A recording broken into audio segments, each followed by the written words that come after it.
Hello. Now, clearly a lot of you have been wondering why I always draw my rabbits in green. And you might think, oh, well, maybe it's like a superstitious thing.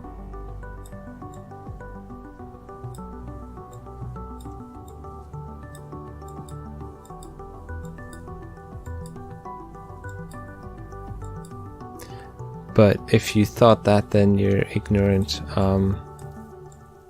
of the facts, which I will tell you now. The facts, that is.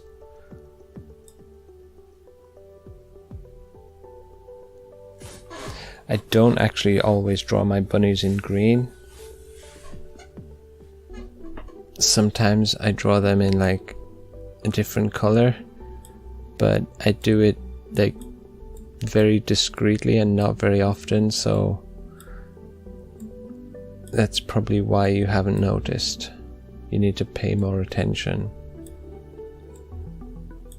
So whenever you draw a bunny, you need to remember what the bunny needs to live, and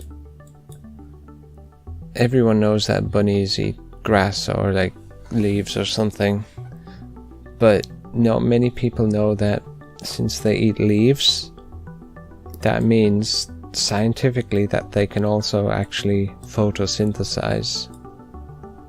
And what that means is that they can make energy out of nothing. So you should eat grass too, because then you can just have like unlimited energy. Well, within reason. I just deleted half the sky. Oh, never mind. I'll see you next time. This needs to stop happening.